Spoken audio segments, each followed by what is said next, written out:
Se você gosta dessas histórias reais e emocionantes, já se inscreve no canal para me dar uma força e comenta aí de qual cidade você está assistindo essa história.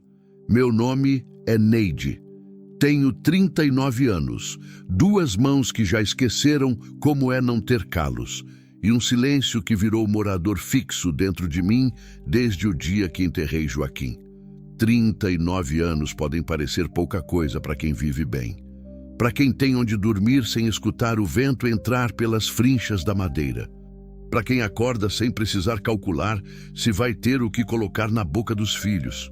Mas para mim, 39 anos pesam como pedra molhada. Cada um deles tem nome, cada um deixou marca. Perdi minha mãe quando tinha 12. Perdi um filho antes de ele completar 2 anos. Uma febre que chegou numa segunda-feira e foi embora na quinta, mas levou ele junto. Perdi meu primeiro marido num acidente de estrada que até hoje não faz sentido. E perdi Joaquim ano passado, de madrugada, sem barulho, sem aviso. O coração dele simplesmente cansou. Eu já sabia que perder dói, mas não sabia que dava para perder tantas vezes a ponto de a dor começar a parecer normalidade. Quando Joaquim morreu, os parentes dele apareceram rápido. Gente que eu mal conhecia de nome, que nunca pôs o pé aqui no sítio enquanto ele era vivo, de repente estava no quintal, olhando para os cantos, apontando para as coisas com os olhos antes mesmo de ele estar enterrado. Vi tudo em silêncio. Aprendi faz tempo que em velório, a boca que fala é a que se arrepende depois. Fizeram um inventário do jeito deles. Eu não entendo muito de papel, de cartório, de lei. Joaquim sempre cuidou dessas coisas, e eles sabiam disso. Então, chegaram com documentos prontos, com palavras que eu não conhecia, com um advogado que falava rápido demais e olhava para o relógio enquanto explicava. Assinei o que me mandaram assinar porque meus filhos estavam do lado de fora, descalços, com fome, e eu precisava acabar logo com aquela situação para poder pensar. O que sobrou para mim foi o que ninguém quis. Um pedaço de terra seco, uns 15 alqueires de chão com o mato crescido torto, uma casa de madeira que estava mais para memória de casa do que para casa mesmo, e uma vaca só, magra, baixa, com os ossos saltando debaixo do couro como se o corpo dela tivesse tentando fugir por dentro. O cunhado mais velho, o Genivaldo, até riu quando falou que era minha. Disse que era um presente de grego. Disse que bicho assim não servia nem para caldo. Eu olhei para ele, olhei para a vaca e não disse nada. Chamei ela de esperança. Não foi por fé, não foi por religião, foi quase por ironia. O tipo de ironia que a gente inventa quando precisa de alguma coisa para aguentar o que está na frente. Uma vaca chamada Esperança, num sítio que ninguém queria, pertencendo a uma mulher que o mundo já tinha descartado 3 vezes. Os vizinhos falavam. Aqui no interior, falar dos outros é quase um esporte. Eu sabia que na venda do seu Cido, a 2 quilômetros daqui, meu nome circulava toda tarde junto com o café. Diziam que eu tinha ficado com o resto do resto, que Joaquim não tinha deixado nada porque não tinha nada mesmo, que eu ia ter que vender o sítio em 6 meses e ir morar de favor na casa de alguém. Eu escutava quando precisava ir buscar mantimento, abaixava a cabeça, pagava o que podia, voltava. Em casa, eu não deixava os meninos verem o peso que eu carregava. O Davi tem 11 anos e já tem olhar de gente que entende demais. A Luzia tem 8 e chora fácil, do tipo de criança que chora mais pelo que percebe no rosto da mãe do que pelo que sente. Então, eu aprendi a não sentir na frente deles. Aprendi a guardar tudo para debaixo do travesseiro. Acordava às 5 da manhã, quando ainda estava escuro e o frio do cerrado mordia a pele. Pegava o balde amassado, o banquinho de 3 pernas que Joaquim tinha feito uma vez com sobra de madeira e ia até o curral tentar tirar o pouco leite que a Esperança dava. Pouco, às vezes quase nada, mas ela sempre me olhava de um jeito diferente. Não sei explicar direito. Os olhos dela eram escuros, grandes, com aquela calma estranha que boi e vaca têm, aquela paciência que parece antiga. Mas havia algo além da calma. Havia atenção. Era como se ela estivesse observando, avaliando. No começo eu ignorei. Tinha coisa demais para pensar. A roça de milho que precisava de chuva e a chuva não vinha. A cerca que estava caindo num lado e eu não tinha arame para consertar. A conta da luz que eu não ia conseguir pagar. O uniforme da Luzia que estava apertando e eu não sabia de onde ia tirar dinheiro para comprar outro.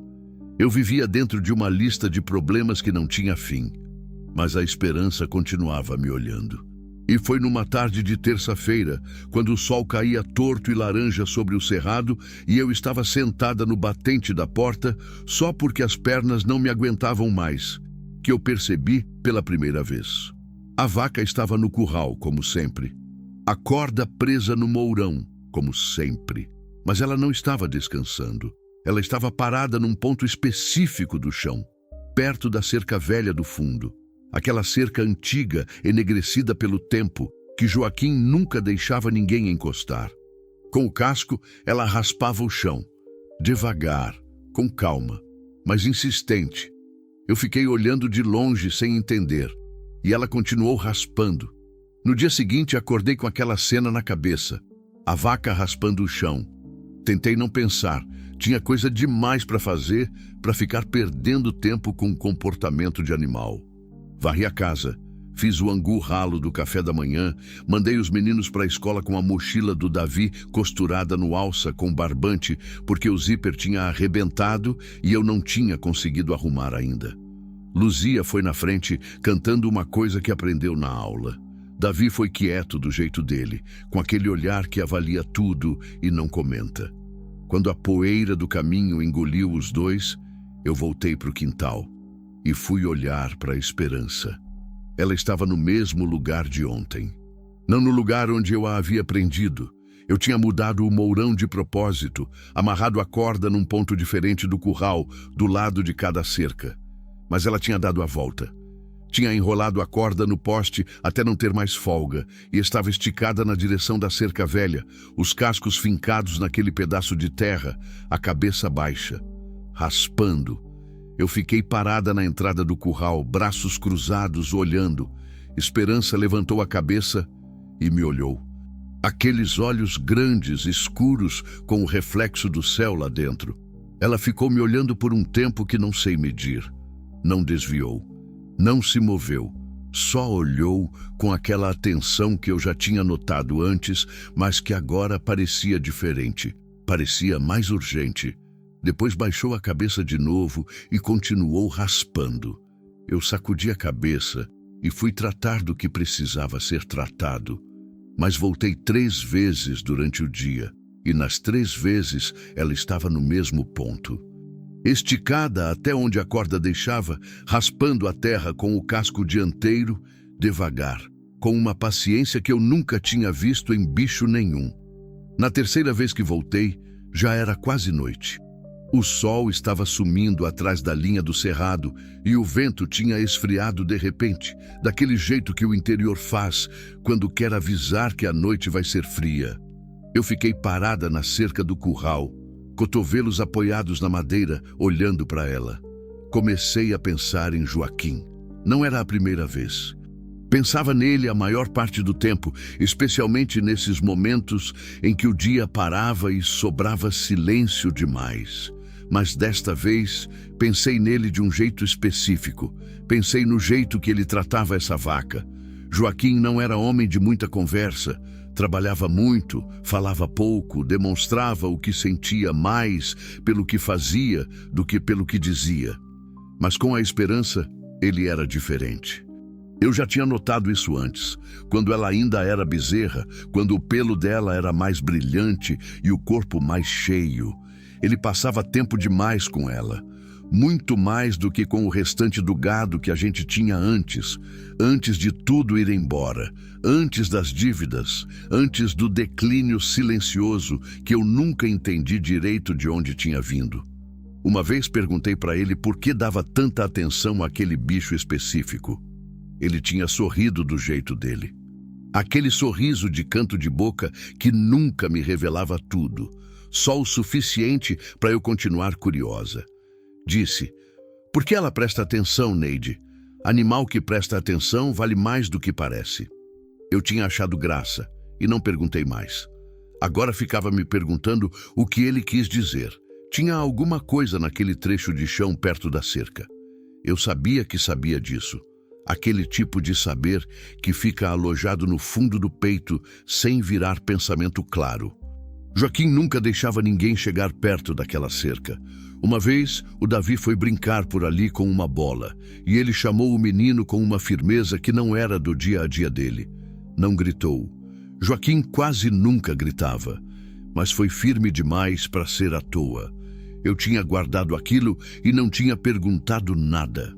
Aprendi faz tempo que tem homem que guarda coisa por fraqueza, por vergonha, por medo de julgamento. Mas Joaquim não era assim. Quando ele guardava alguma coisa, era porque estava protegendo. Esse era o jeito dele de amar, antecipando o perigo, construindo uma muralha entre a família e o que podia machucar, sem dizer em voz alta o que estava fazendo. Aquela noite, fui dormir com o pensamento enrodilhado. E no sonho, Joaquim apareceu. Não foi um sonho bonito nem assustador. Foi simples, do tipo de sonho que parece mais memória do que coisa inventada.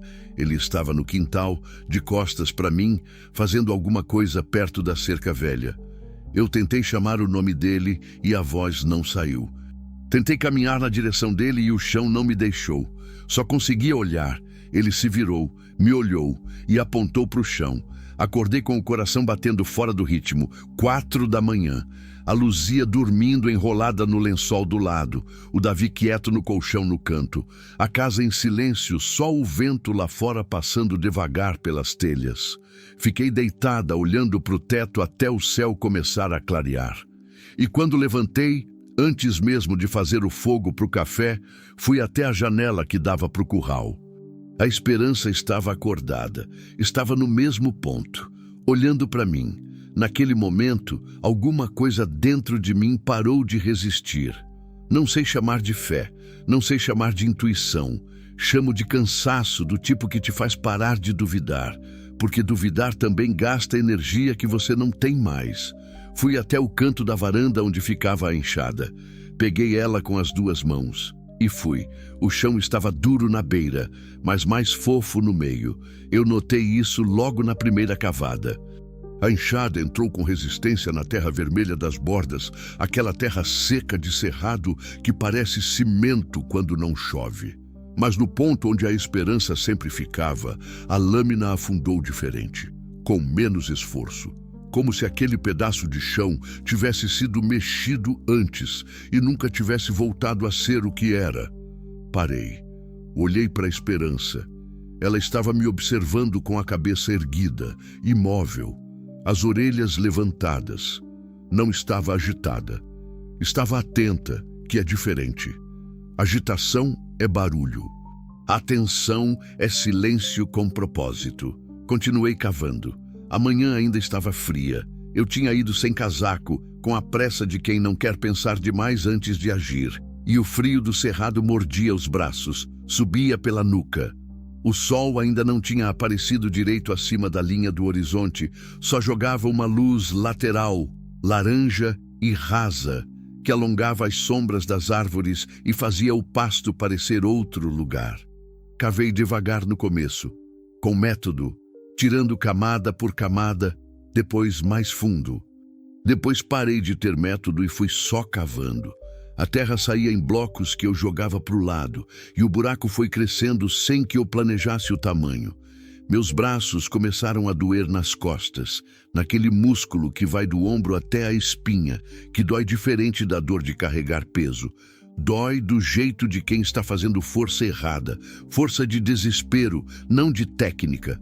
Mas não parei, porque alguma coisa me dizia que era ali. Eu não sei descrever esse tipo de certeza sem soar maluca. É o tipo de coisa que uma mulher criada na roça aprende a distinguir com o tempo. Tem um instinto que é medo disfarçado, que te faz correr de coisa que não existe, e tem um instinto que é conhecimento acumulado, que te avisa de perigo real antes que você veja com os olhos. Aquilo que eu estava sentindo era o segundo tipo. Não era loucura. Era alguma coisa que o meu corpo sabia antes que a minha cabeça tivesse parado para calcular. A enxada bateu em madeira. O som foi seco, curto, diferente. Diferente de pedra, diferente de raiz, madeira. Eu parei tão de repente que quase caí para frente com o peso da ferramenta. Fiquei olhando para o buraco. No fundo, entre a terra escura e úmida, aparecia um pedaço de superfície mais escura ainda, retangular, quase imperceptível. Se eu não soubesse que estava procurando alguma coisa, teria achado que era só uma raiz mais grossa, algum galho enterrado pelo tempo. Mas eu sabia. Larguei a enxada, me abaixei e comecei a cavar com as mãos. As unhas quebraram logo nos primeiros minutos. Eu senti o estalinho seco de cada uma e ignorei. A terra estava úmida embaixo, gelada, com aquele cheiro de raiz e de coisa antiga que terra funda tem. Meus dedos foram encontrando as bordas de uma caixa, um baú pequeno, de madeira escurecida pelo tempo e pela umidade, com as juntas de metal enferrujadas. Precisei cavar ao redor de todos os lados para conseguir soltar. Levou tempo. A esperança ficou parada o tempo todo, olhando. Não mugiu, não se moveu, só olhou.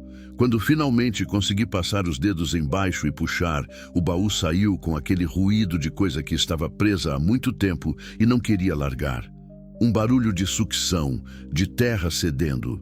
Saiu pesado. Mais pesado do que eu esperava para o tamanho dele. Sentei no chão com ele no colo, coberta de terra até o cotovelo, o joelho sujo, o cabelo desgrenhado, respirando com esforço, e fiquei olhando para ele sem abrir. Não foi coragem o que faltou. Foi um segundo de respeito por tudo que estava prestes a mudar. Eu sabia, do jeito que a gente sabe certas coisas antes de saber, que o que estava dentro daquele baú ia reorganizar alguma coisa. Não sabia o quê, não sabia como, mas sabia que depois de abrir, o antes ia ser diferente do depois. Levantei devagar, com o baú no braço, e fui em direção à casa. Entrei sem limpar os pés, algo que nunca faço. Atravessei a cozinha, passei pelo corredor estreito e coloquei ele em cima da mesa onde a gente come. A mesa que Joaquim tinha feito com tábuas de demolição, lixadas à mão, sem verniz, que tinha a superfície marcada por anos de panela quente e cotovelo apoiado. As fechaduras estavam enferrujadas, mas não estavam trancadas. Peguei a faca grande que fica pendurada na parede da cozinha. Usei a lâmina como alavanca na fresta da tampa. Forcei devagar, com cuidado, como se o baú fosse frágil, como se eu precisasse respeitar o que estava dentro antes de ver. A tampa cedeu e um cheiro antigo subiu.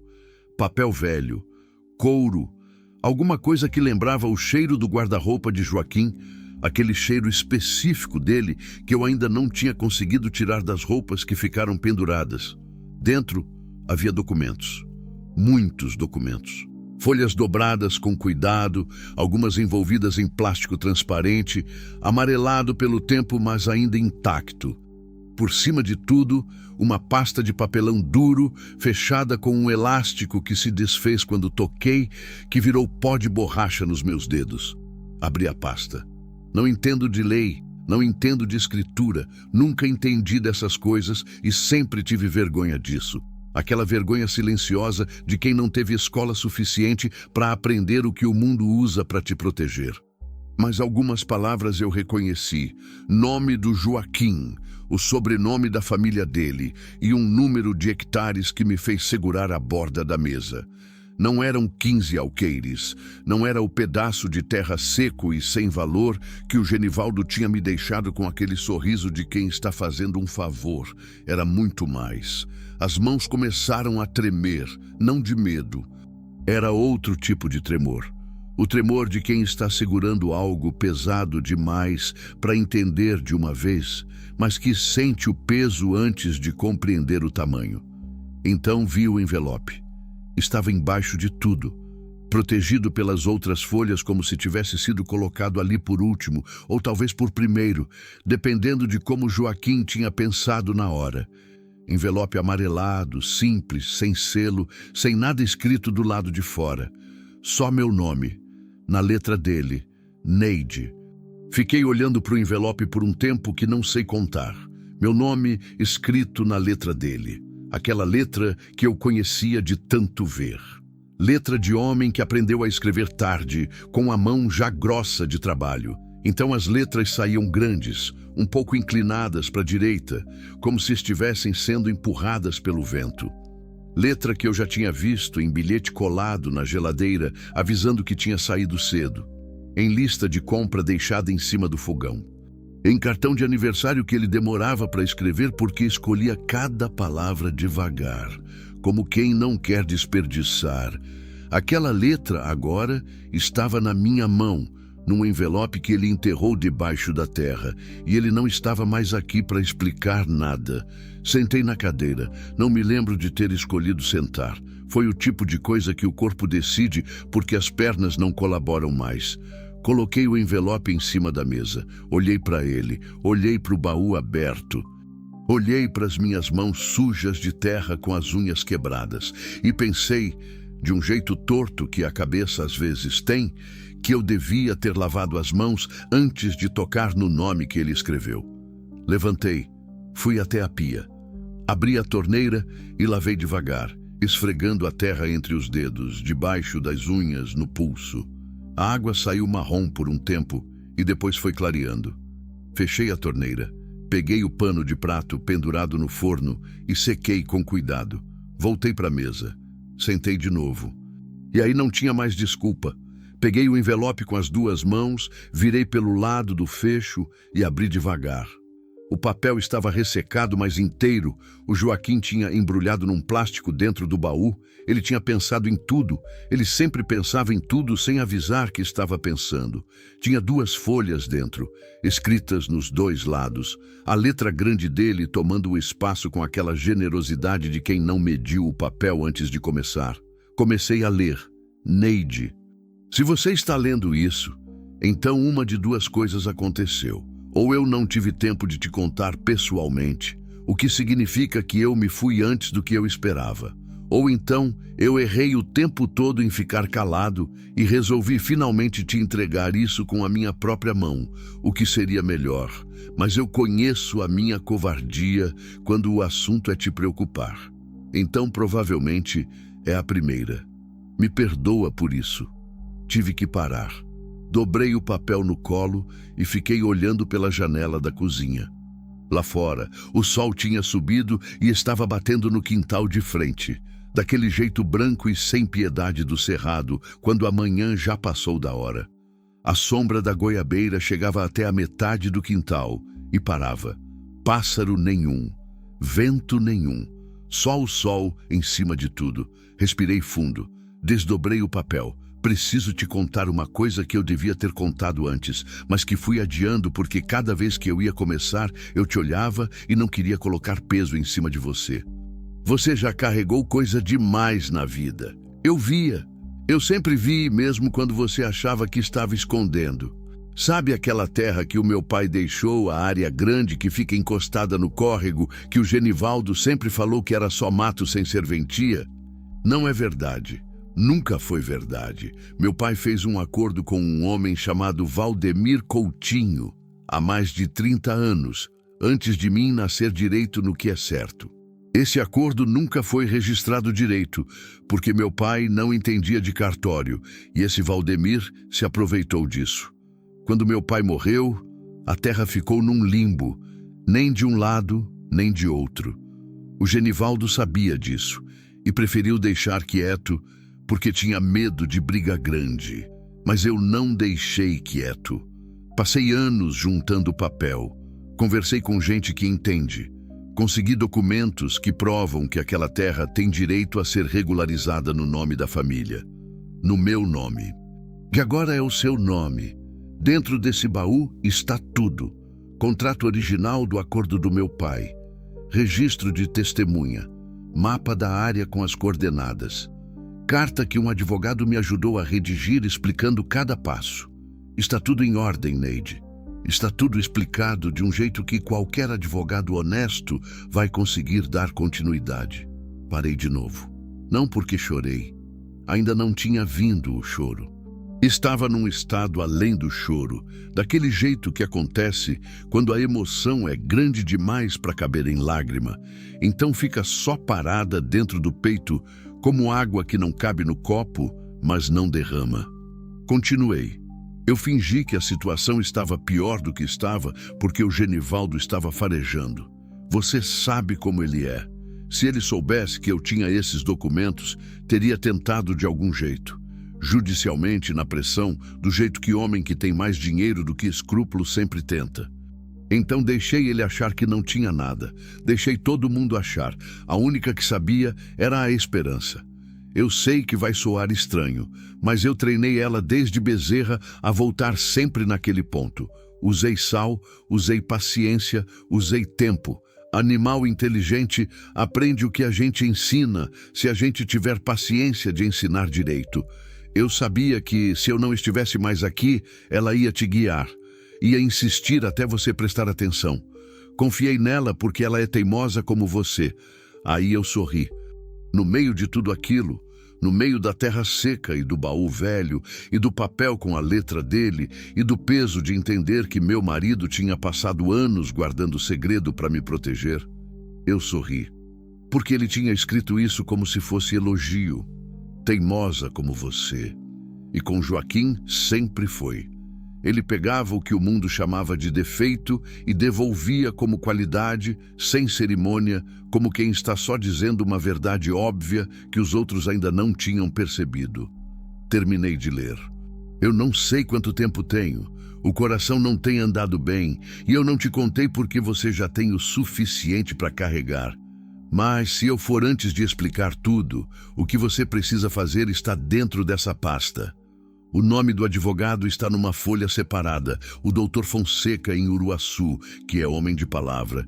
Eu já conversei com ele e ele sabe que pode aparecer uma mulher chamada Neide um dia. Cuida dos meninos, cuida da terra e cuida da esperança que ela mereceu. Eu te amei mais do que eu soube dizer em voz alta.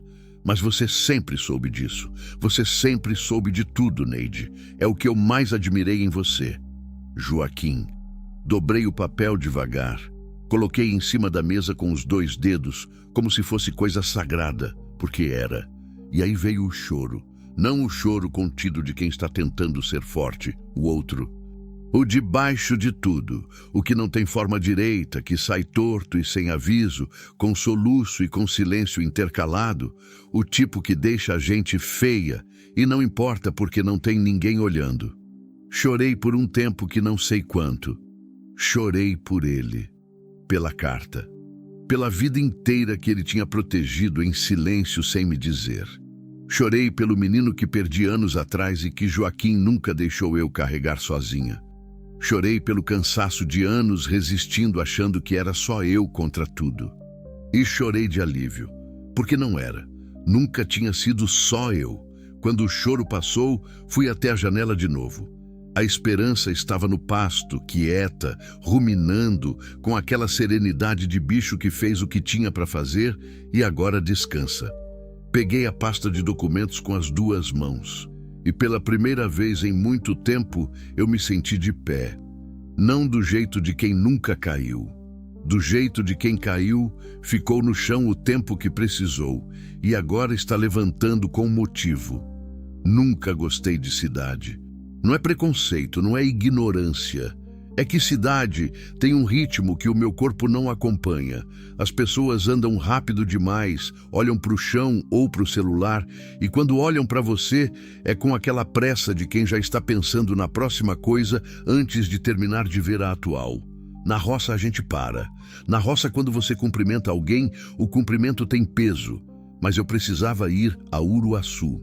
Acordei os meninos mais cedo que o normal numa quinta-feira e pedi para a vizinha, a dona Conceição, se podia ficar com eles até o meio-dia. Ela concordou sem perguntar muito. Dona Conceição é do tipo de mulher que ajuda primeiro e pergunta depois, que é a ordem certa das coisas quando a vida de alguém está em situação delicada.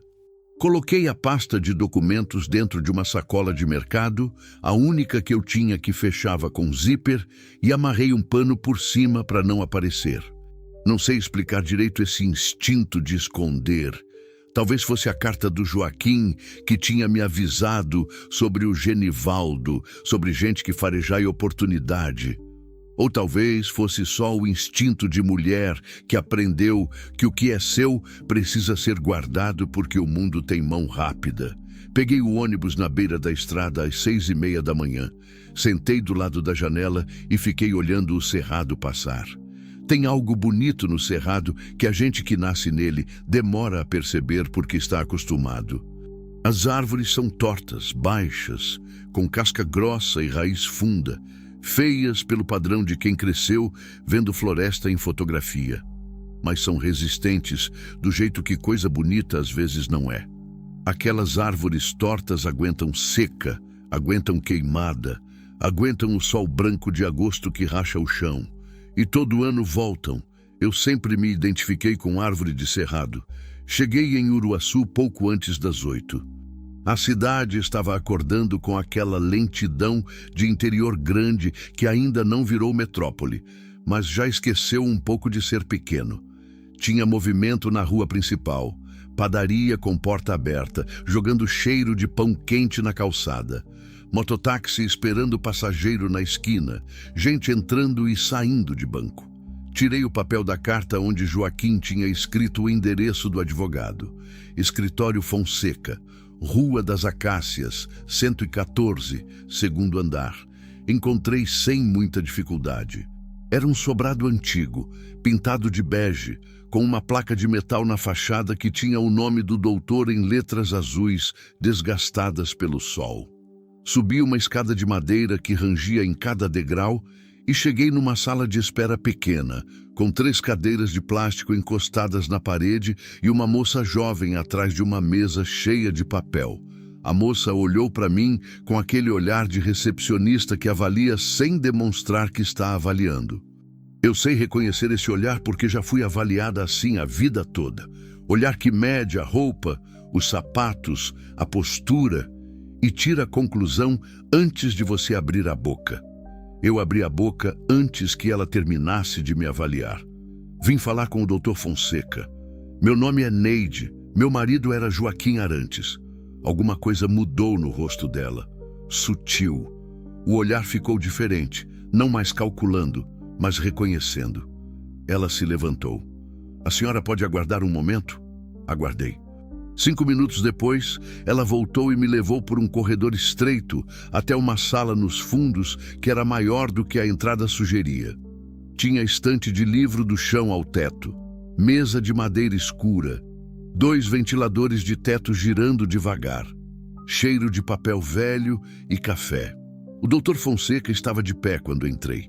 Era um homem de uns 60 anos, cabelo branco, óculos finos de armação dourada, a barriga discreta de quem come bem, mas não exagera. Tinha a cara de gente que ouviu muita coisa na vida e aprendeu a não demonstrar reação antes de entender o contexto. Estendeu a mão.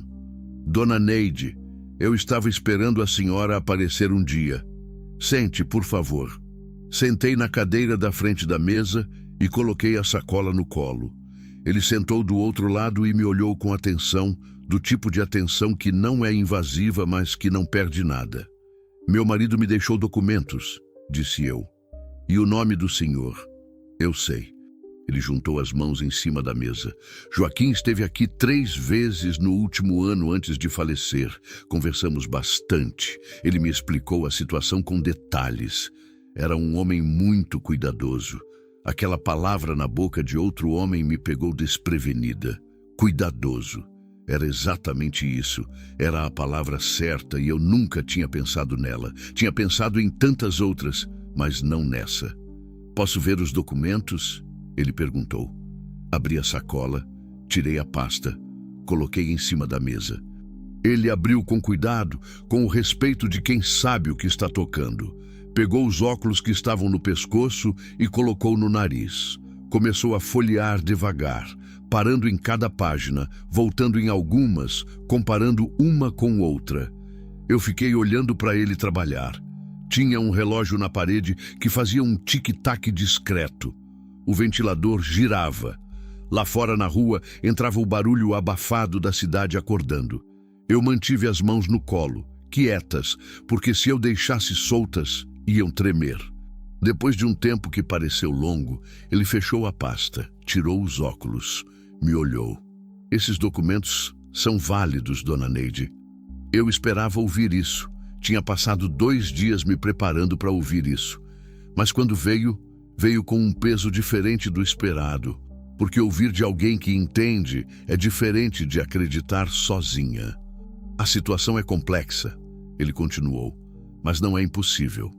Existe um registro de posse que o Genivaldo tentou regularizar de forma irregular há uns 6 anos. Mas o contrato original que está aqui, combinado com o registro de testemunha e o mapa com as coordenadas, cria uma base muito sólida.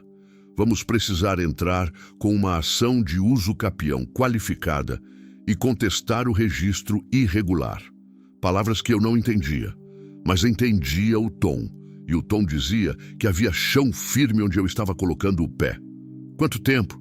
Perguntei.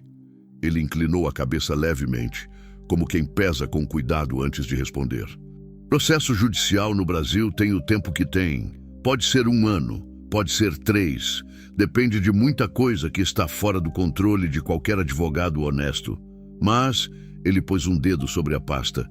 Com isso aqui, a tendência é favorável, muito favorável. E o custo? Ele me olhou por um momento antes de responder. Um olhar que não era de cálculo, era de decisão que já tinha sido tomada antes desse encontro. Joaquim me perguntou isso também na última vez que veio aqui. Eu disse a ele o mesmo que vou dizer à senhora. Tem caso que a gente topa porque é o certo a fazer, não porque fecha a conta. Vamos acertar honorários depois que a situação estiver resolvida, com uma porcentagem do que for recuperado. A senhora não precisa pagar nada adiantado. Não esperava isso. Acho que ele viu no meu rosto porque continuou com uma discrição que eu agradeci. Eu conheci o Joaquim quando a gente tinha uns 20 anos, numa situação que não vem ao caso. Era um homem que não pedia nada para ninguém se pudesse evitar, mas quando confiava de verdade. Ele confiou na senhora, eu confiei nele. Então vamos em frente. Saí do escritório 1 hora depois com um recibo, um número de protocolo que não entendi direito e um calendário de próximos passos, escrito à mão numa folha que o Dr. Fonseca tinha assinado. Desci a escada de madeira rangendo. Na rua, o sol estava alto, batendo cheio na calçada, aquele calor de Goiás que não pede licença. Parei na calçada com a sacola no braço e respirei fundo. Tinha entrado naquele escritório como viúva sem recurso, com uma sacola de mercado e um pedaço de esperança costurado na teimosia. Saía com uma ação judicial em andamento, mas o Genivaldo ainda não sabia. E essa era a parte que me deixava com o estômago apertado o caminho inteiro de volta para casa. Porque eu o conhecia. Sabia do jeito que aquele homem operava. Sabia que quando ele soubesse, não ia ficar quieto. A questão era quem ia chegar primeiro. Ele apareceu numa terça-feira sem avisar. Eu estava no quintal estendendo roupa quando escutei o barulho do carro dele na estrada de terra. Reconheci o motor antes de ver a caminhonete. Prata, cabine dupla, com aquela roda alta de quem compra para impressionar mais do que para usar. O Genivaldo sempre foi assim. As coisas dele precisavam aparecer antes de ele aparecer. Parei com o lençol nas mãos e esperei. Ele estacionou na frente do portão, desceu com aquela calma estudada de homem que quer que os outros percebam que ele não tem pressa. 50 e poucos anos, barriga grande, camisa polo azul marinho, cinto com fivela de metal, cabelo penteado com brilhantina mesmo em dia de semana. O Genivaldo era daqueles homens que se arrumam não por capricho, mas por estratégia, porque aparência bem cuidada é uma forma de dizer a alguém que você tem mais do que ele. Veio andando devagar pelo caminho de terra, que vai do portão até o quintal. Eu não fui ao encontro dele. Fiquei onde estava, lençol nas mãos, e esperei ele chegar até mim. Também é estratégia. Só que a minha não precisa de camisa polo. Neide. Ele disse meu nome como quem cumpre uma formalidade. Sem sorriso, sem afeto, com aquela familiaridade forçada de quem acha que conhecer seu nome já é intimidade suficiente. Genivaldo. Eu disse o nome dele da mesma forma e dobrei o lençol devagar. Ele olhou ao redor do quintal, olhou para o curral, olhou para a Esperança que estava no pasto, quieta. Tinha o olhar de quem está fazendo o inventário e não se preocupa em esconder. Vim te ver. Faz tempo que não passo por aqui. É verdade, respondi. Desde o inventário. Ele não se incomodou com o peso que coloquei nessa frase, ou se incomodou e não deixou aparecer. Com o Genivaldo era difícil saber, porque ele tinha passado a vida inteira exercitando o rosto de quem não deve nada. Soube que você foi a Uruaçu semana passada. Aquilo parou o ar no meu peito por meio segundo, só meio segundo, porque eu não podia deixar aparecer. Mas parou. Interior é assim. A notícia viaja mais rápido do que a pessoa. Alguém me viu descendo do ônibus ou subindo a escada do escritório ou qualquer coisa no meio do caminho, e essa informação chegou até ele antes que eu tivesse terminado de pensar no próximo passo. Continuei dobrando a roupa. Fui, sim. Tratar de quê? A voz dele continuou no mesmo tom casual, mas os olhos mudaram. Ficaram mais atentos. Era o tipo de atenção que não é curiosidade, é vigilância. Assunto meu. Respondi com a mesma casualidade que ele usava, devolvendo o tom sem elevar a voz. Ele deu um passo na minha direção. Não foi passo ameaçador, foi calculado. O tipo de movimento que invade o espaço de alguém sem que você possa apontar e dizer que foi invasão. Neide, eu vim aqui com boa vontade. Tem coisa que você não entende sobre a situação das terras da família, coisa complicada que o Joaquim nunca explicou direito, porque ele mesmo não entendia tudo.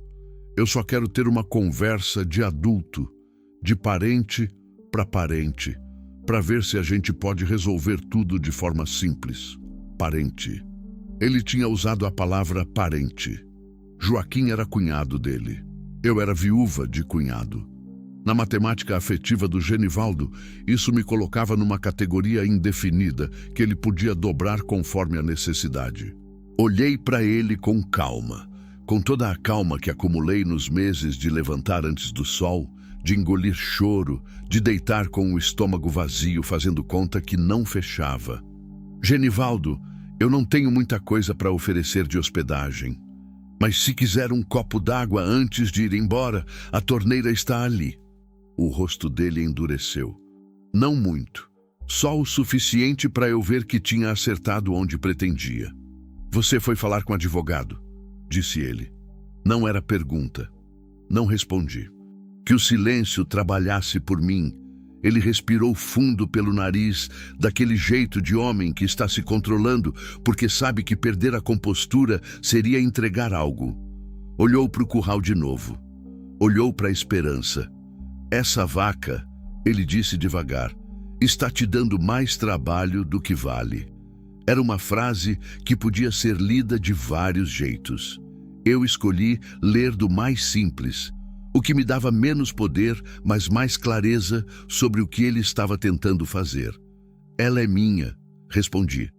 Do inventário, o senhor mesmo assinou. Assinei. Ele deu um sorriso que não chegava aos olhos. Só que às vezes a gente assina coisas sem saber tudo que está envolvido. Você sabe como é. Sim, eu sabia como era. Eu tinha assinado coisas sem saber tudo que estava envolvido no dia do inventário, mas ele não estava falando de mim. Estava falando de si mesmo, insinuando que o inventário podia ser revisitado se ele quisesse criar complicação. Era ameaça embrulhada em conversa de adulto. Genivaldo, eu disse. E pela primeira vez desde que ele tinha chegado, eu larguei a roupa e o olhei de frente, sem desviar. Eu sou uma mulher simples. Não fiz faculdade, não entendo de lei, criei filho passando necessidade e enterrei marido sem ter onde chorar em paz. O senhor sabe tudo isso. Ele ficou quieto, esperando onde eu ia chegar. Mas eu aprendi uma coisa que homem como o senhor às vezes esquece. Fiz uma pausa pequena, só o suficiente. Mulher que não tem mais nada a perder é o adversário mais perigoso que existe, porque ela não tem medo. O silêncio entre nós ficou parado no ar quente do quintal. Lá no pasto, a esperança mugiu uma vez, baixo, como quem faz uma observação. Genivaldo me olhou por um tempo que deveria ter me intimidado e não intimidou.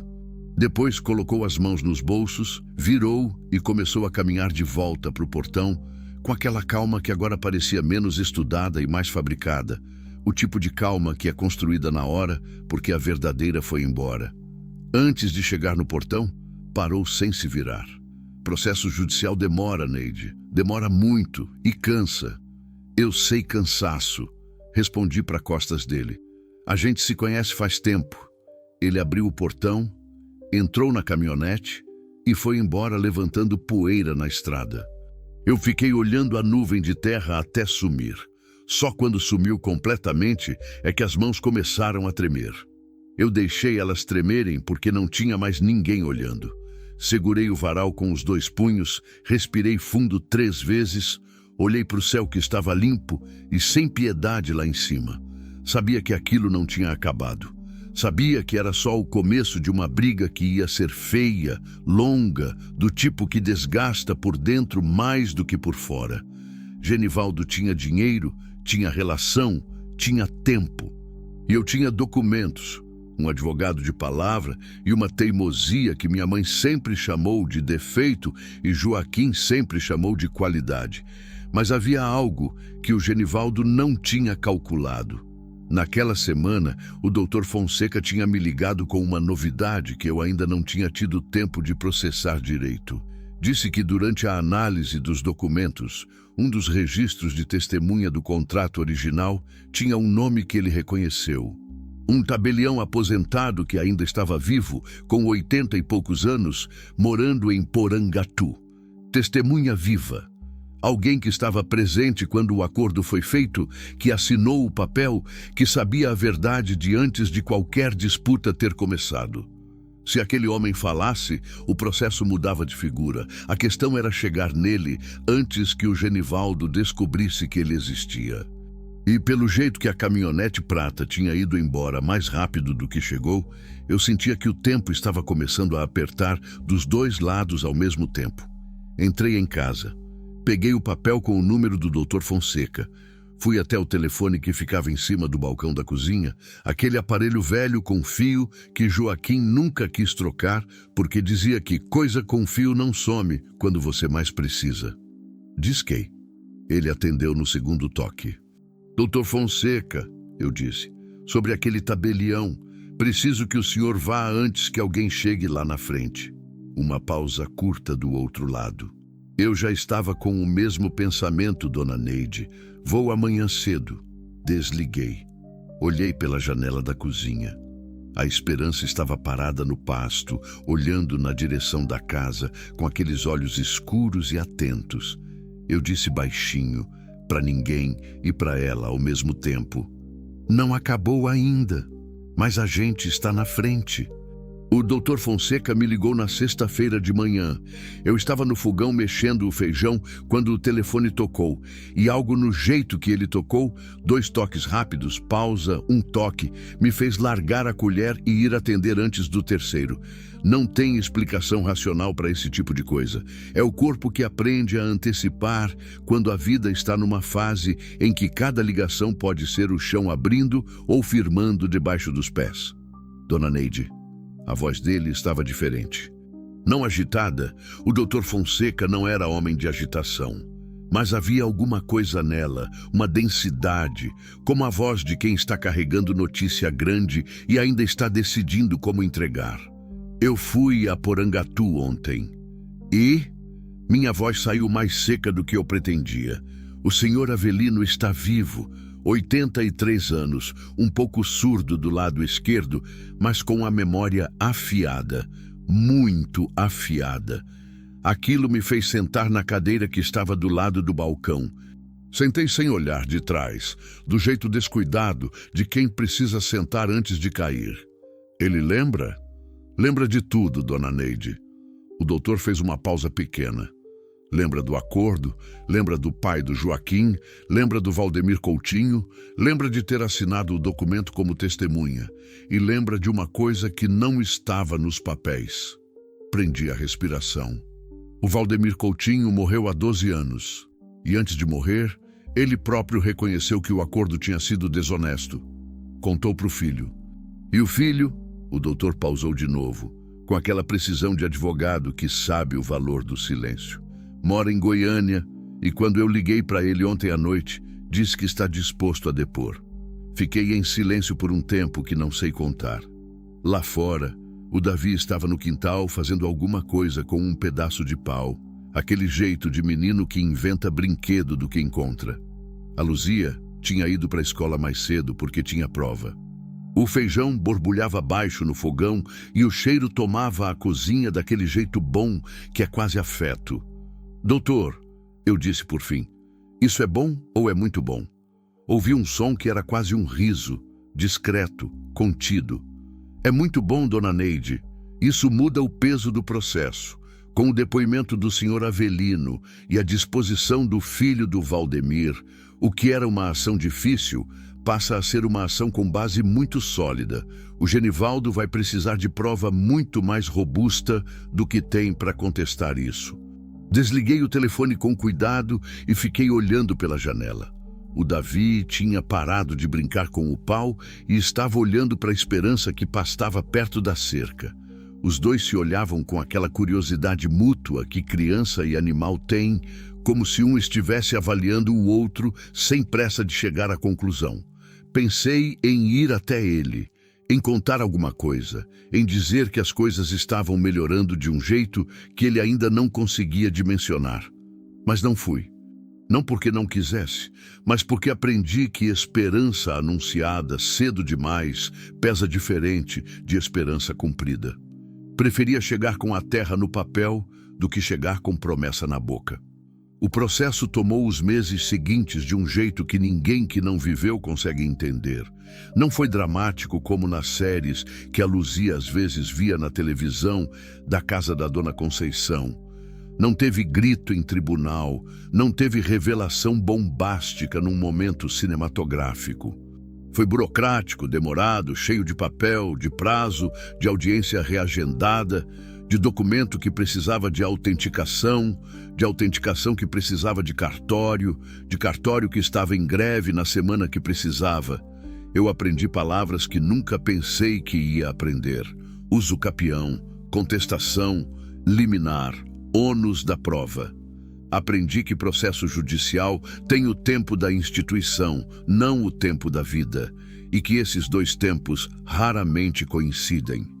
Genivaldo entrou com contestação, como era esperado. O advogado dele era de Goiânia, terno cinza, pasta de couro, o tipo de homem que fala com o juiz pelo primeiro nome. Tentou questionar a autenticidade dos documentos. Tentou argumentar que o registro de testemunha estava fora do prazo legal. Tentou, num movimento que o Dr. Fonseca me explicou com uma calma que escondia a indignação, insinuar que eu tinha fabricado as provas. Aquilo me queimou por dentro de um jeito que demorou dias para resfriar. Não porque me surpreendeu. Surpreendeu não. Era exatamente o que eu esperava de um homem que passara a vida usando o sistema como ferramenta de quem tem acesso a ele. O que me queimou foi a frieza com que foi dito, a normalidade clínica de acusar uma viúva de fraude como se fosse só mais uma jogada num tabuleiro onde as peças não têm nome. Mas então o senhor Avelino depôs. Fui à audiência. Sentei na cadeira de madeira dura do lado do Dr. Fonseca, com a pasta no colo e as mãos quietas no alto da coxa. A sala do fórum era pequena, com cheiro de papel mofado e ar-condicionado que gelava mais num lado do que no outro. Havia um bebedouro no canto que pingava uma vez a cada 30 segundos, e eu comecei a contar os pingos para não pensar no que estava em jogo. O senhor Avelino entrou com a ajuda de um bengala e de um neto jovem que o conduziu até a cadeira, com uma atenção delicada que me tocou.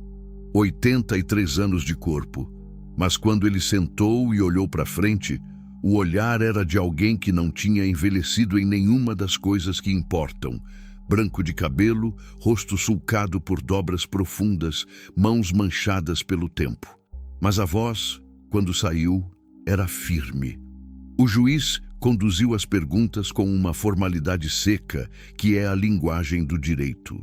O advogado do Genivaldo tentou desestruturar o depoimento com interrupções e questionamentos técnicos. Mas o senhor Avelino não se desestruturava. Cada vez que tentavam embaralhar, ele voltava ao começo com uma paciência que parecia ensaiada, mas que eu sabia que era só o jeito de quem passou 83 anos praticando dizer a verdade sem pressa. Contou o acordo. Contou que viu o pai do Joaquim assinar em situação de pressão e desconhecimento. Contou que na época ele mesmo tinha achado errado, mas era mais jovem, tinha medo de se envolver e que isso tinha ficado pesando nele por décadas. Eu devia ter falado antes, ele disse numa hora, olhando para o juiz, mas com o tom de quem está falando para si mesmo. Mas a gente adia o certo por medo do incômodo e vai adiando e um dia olha para o espelho e vê que ficou devendo uma verdade por tempo demais. O advogado do Genivaldo fez uma objeção técnica. O juiz anotou algo. Eu olhei para o senhor Avelino e ele, num momento que não estava sendo filmado por ninguém e que eu vou levar comigo para o resto da vida, me olhou de volta. Não disse nada com a boca, mas o olhar dizia: eu vim porque era o certo. Saí do fórum naquele dia sem saber o resultado, porque resultado não sai no mesmo dia.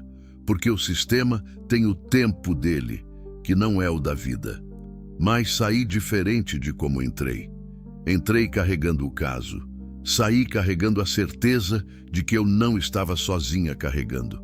O filho do Valdemir Coutinho mandou depoimento por escrito, porque morava longe e o juiz tinha permitido. 3 páginas reconhecendo o que o pai tinha reconhecido antes de morrer, pedindo desculpas à família do Joaquim com uma formalidade que escondia mal uma vergonha genuína.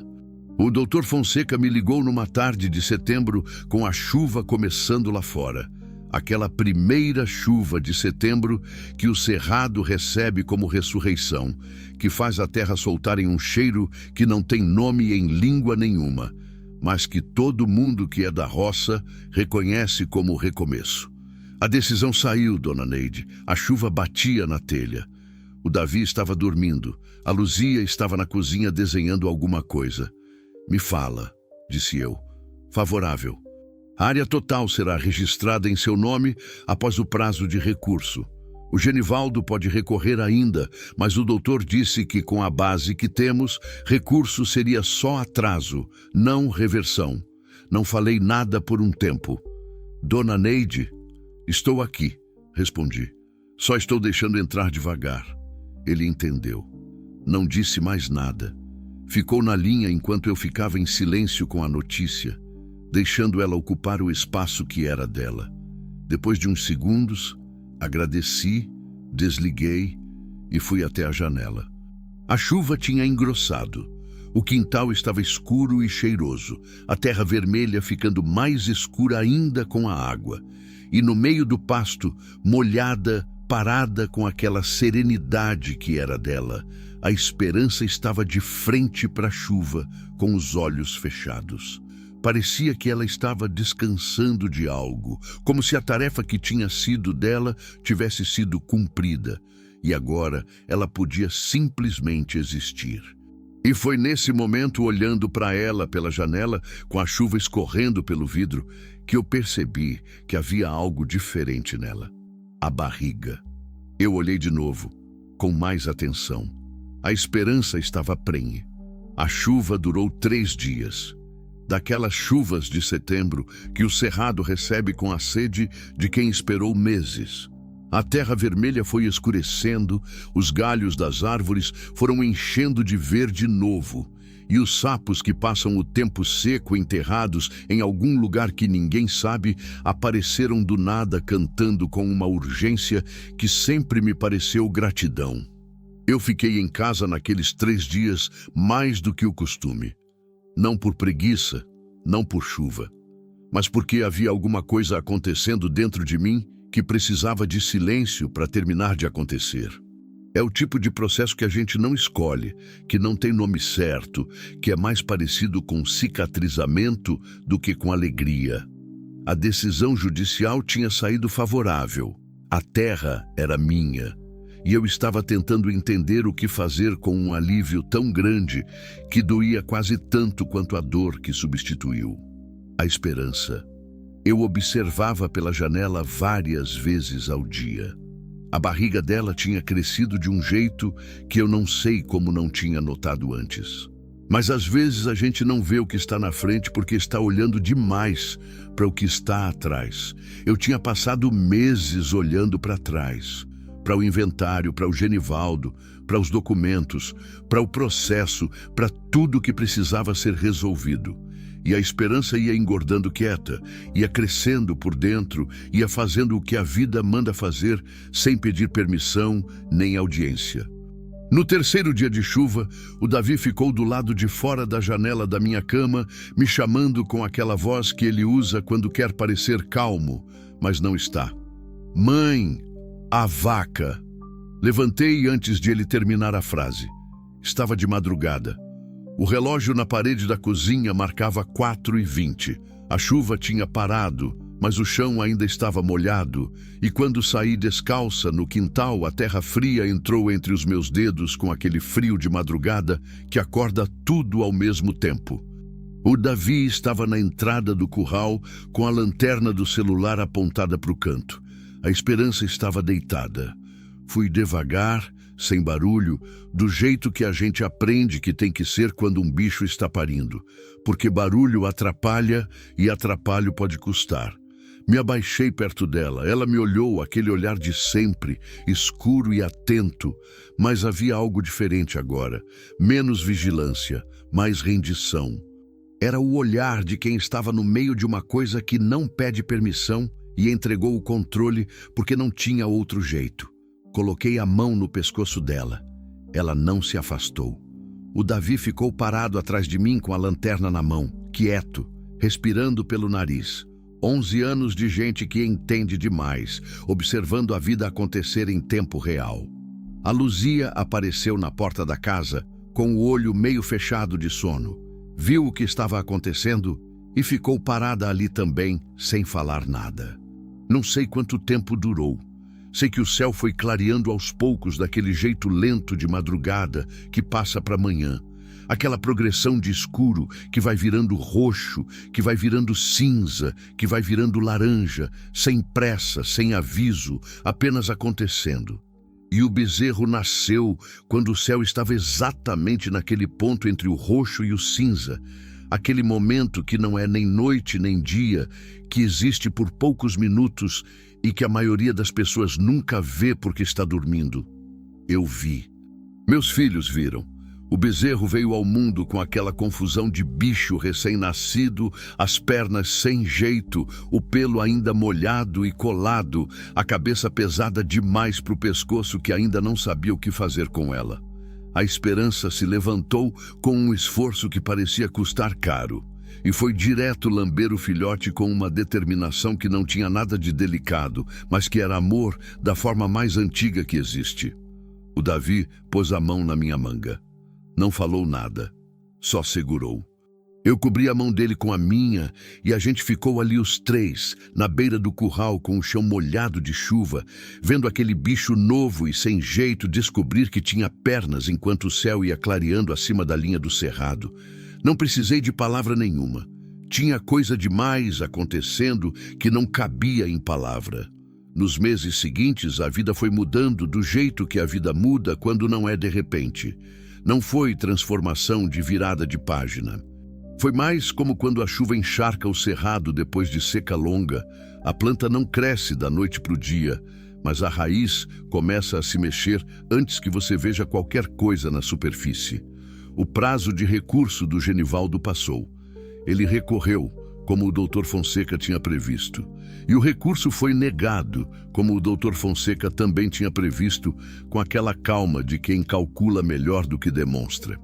Recebi a notícia numa manhã de novembro, numa ligação de 3 minutos, que mudou o que meu nome significava em cartório. A terra estava no meu nome.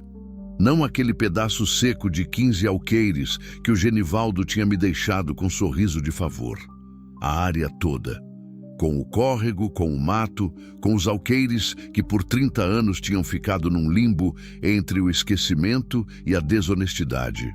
O Dr. Fonseca me explicou os próximos passos com uma paciência que eu já estava acostumada a receber dele. Haveria custo, haveria imposto a regularizar, haveria burocracia ainda. A vida real não termina com a sentença, termina com a papelada toda resolvida. E papelada tem o seu próprio tempo, que não é o da emoção. Mas o fundamento estava posto.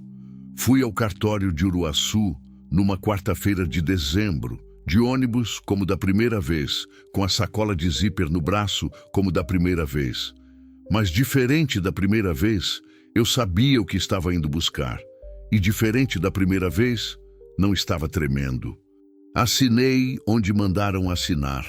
Recebi os documentos dobrados dentro de um envelope Manila. Saí na calçada com o envelope embaixo do braço e o sol de dezembro batendo cheio em cima da minha cabeça. E parei no meio da calçada por um segundo, que acho que incomodou 2 ou 3 pessoas que passavam rápido atrás de mim. Não me importei. Fiquei parada com o envelope no braço e deixei o sol bater. Pensei no Joaquim. Pensei nele como eu gosto de pensar. Não o Joaquim do velório, não o Joaquim da doença calada que eu não soube a tempo, mas o outro. O Joaquim de sábado de manhã, descalço na cozinha, tomando café em pé encostado na pia porque dizia que café sentado não tem o mesmo sabor. O Joaquim que inventou o nome de Esperança para uma bezerra magra e trinou ela a guardar segredo com o casco. O Joaquim que escreveu carta com letra de homem, que aprendeu tarde e escolheu cada palavra devagar porque sabia que ia ser a última vez. Aquele homem tinha passado anos construindo um futuro que eu só encontrei depois que ele foi embora. Isso podia ter me partido de um jeito que não tem conserto, mas não partiu. Porque entendi, no meio daquela calçada de Uruaçu com o sol de dezembro em cima, que ele não tinha escondido por me deixar de fora. Tinha escondido para me proteger. E que havia um tipo de amor que não anuncia o que faz, que não pede reconhecimento, que trabalha em silêncio e planta coisa que só a pessoa amada vai colher. Eu tinha colhido. E ia cuidar bem do que estava na minha mão. O bezerro cresceu forte. Dei a ele o nome de Joaquim. Não precisei pensar muito. Às vezes o nome já está pronto antes da gente precisar procurar. Era um bicho bonito, de pelo escuro, com uma mancha branca irregular no lado esquerdo do peito, que parecia mapa de lugar nenhum. Cheio de energia desde o começo. Das patas que tropeçavam nas próprias quando tentava correr, da teimosia de empurrar a cerca com o focinho, mesmo sem precisar do outro lado. Filho de Esperança. Eu olhava para os dois no pasto às vezes, a mãe magra que tinha engordado, o filho forte que tinha crescido de lugar nenhum e pensava que tem coisa que o mundo classifica como sem valor que está guardando aquilo que vai mudar tudo. A terra, eu comecei a trabalhar devagar. Não tinha como fazer tudo de uma vez. Não tinha capital, não tinha máquina, não tinha mão de obra além das minhas e as do Davi que crescia rápido demais e já queria ajudar com uma seriedade que me enchia de orgulho e de culpa ao mesmo tempo. Culpa, porque filho não devia ter que crescer por obrigação. Orgulho, porque quando um menino escolhe crescer sem que ninguém mande, o crescimento é diferente. O Dr. Fonseca me apresentou a um programa de crédito rural que eu nem sabia que existia. Assinei um financiamento pequeno para comprar sementes e arame. Plantei feijão, milho, abóbora, consertei a cerca, coloquei mais 2 mourões onde a madeira estava podre. Não foi bonito de ver, não foi rápido de dar resultado, mas foi. A dona Conceição começou a aparecer com mais frequência e um dia veio com a filha que mora em Goiânia e que entende de cooperativa. E essa filha ficou 2 dias na minha mesa da cozinha me explicando como funciona, o que eu podia acessar, quais eram as exigências. Anotei tudo num caderno de capa preta que comprei em Uruaçu. O seu Cido da venda, aquele mesmo onde meu nome circulava todo fim de tarde com o café, veio um dia me perguntar se eu tinha interesse em vender abóbora para ele revender. Disse que cliente estava pedindo produto de sítio, que tinha mercado para isso agora. Vendi, não muito no começo, mas vendi. E quando o primeiro dinheiro que veio da minha própria terra entrou na minha mão, eu fiz o que nunca tinha me permitido fazer antes, porque não havia sobra para isso. Fui na cidade, entrei numa loja de roupa e comprei um vestido para Luzia que ela tinha visto uma vez na vitrine e não pedido, porque ela já sabia naquela época que pedir era peso que a mãe não precisava carregar. Quando dei, ela ficou olhando para a embalagem sem abrir. "Pode abrir", eu disse. Ela abriu devagar, desdobrou o vestido verde com flores pequenas e me olhou com aquele olhar de 8 para 9 anos que ainda não sabe esconder o que sente. "A mãe comprou?" "Comprei. Com dinheiro da roça. Com dinheiro da nossa roça." Ela abraçou o vestido antes de me abraçar. O que é exatamente o certo de se fazer quando tem 8 para 9 anos e recebe uma coisa bonita. Eu deixei ela correr para o quarto experimentar e fiquei parada na cozinha, olhando pela janela com aquele tipo de sentimento que não tem nome específico, mas que mora no lugar onde a tristeza e a gratidão se encontram e fazem as pazes. Numa tarde de março, quase 1 ano depois de ter encontrado o baú, fui até o curral sozinha. Levei um banquinho. Sentei perto da cerca velha, aquela cerca que Joaquim nunca deixava ninguém encostar, que agora eu tinha mandado consertar com arame novo e estaca de aroeira. O buraco onde tinha estado o baú estava fechado faz tempo. Eu mesma tinha fechado, socado a terra com o cabo da enxada, pisado por cima até nivelar. A terra tinha tomado de volta sem deixar marca. A esperança pastava ali perto. O Joaquim, o bezerro, pastava do outro lado da cerca, no pasto novo que tinha crescido com a chuva. Sentei no banquinho com as mãos no colo e fiquei em silêncio por um tempo que não precisei medir. Pensei no filho que perdi antes de perder Joaquim. Pensei nele como faço sempre, rápido, como quem passa a mão numa ferida que fechou por cima, mas ainda tem sensibilidade por baixo. 2 anos de idade, uma febre que chegou numa segunda e foi embora na quinta, mas levou ele junto. Esse buraco específico eu aprendi que não fecha, que não é para fechar, que a gente só aprende a andar com ele dentro sem deixar que ele guie o passo. Pensei na minha mãe que morreu quando eu tinha 12. Pensei nos anos que passei achando que resistir era diferente de viver.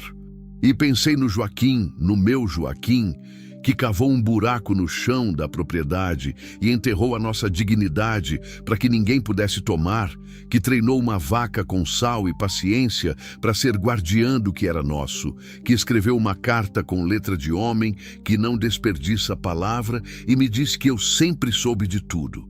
Será que eu sabia? Olhei para a esperança que pastava quieta a alguns metros de mim. Ela levantou a cabeça. Me olhou com aqueles olhos que eu aprendi a reconhecer como atenção, não como calma. E eu pensei que talvez saber e não saber não sejam coisas tão diferentes quanto parecem. Que talvez a gente saiba certas coisas no lugar onde os ossos ficam, antes que a cabeça organize em palavra. Que talvez eu tivesse sabido o tempo todo que aquele chão guardava mais do que terra. Que talvez tenha sido por isso que nunca vendi, nunca desisti, nunca deixei o Genivaldo me convencer de que o que era meu não prestava. O sol estava descendo devagar atrás da linha do cerrado. Aquela luz lateral de fim de tarde que alonga as sombras e faz tudo parecer mais solene do que é, ou talvez tão solene exatamente quanto é, dependendo do jeito que a gente escolhe ver. Fiquei ali até o céu começar a virar laranja. Depois me levantei, sacudi a poeira da saia e falei baixinho pro ar, pro chão, para ninguém e para ele ao mesmo tempo. Cuida dos meninos por mim aí. Tô cuidando deles aqui. O vento passou pelo cerrado fazendo aquele barulho de folha seca, que não é resposta, mas que também não é silêncio. Fui em direção à casa. A Luzia estava na varanda com o vestido verde e as flores pequenas, desenhando alguma coisa no chão com um graveto. O Davi estava sentado no degrau com um livro aberto no colo que ele ainda estava aprendendo a gostar, porque eu tinha insistido que gostar de ler é coisa que aprende, não que nasce. Os dois me olharam quando cheguei. Mãe, vai fazer o que de janta? A Luzia perguntou sem levantar os olhos do desenho. Feijão com abóbora da nossa roça. Eu respondi. De novo? Disse ela, com aquele desgosto performático de criança que no fundo não tem desgosto nenhum. De novo, confirmo eu. E vai ser bom como sempre é.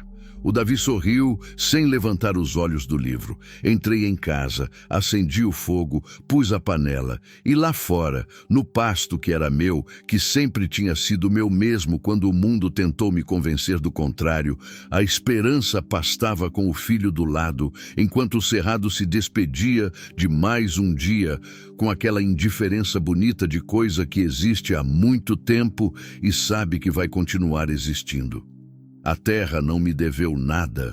Fui eu que aprendi a cobrar o que era meu.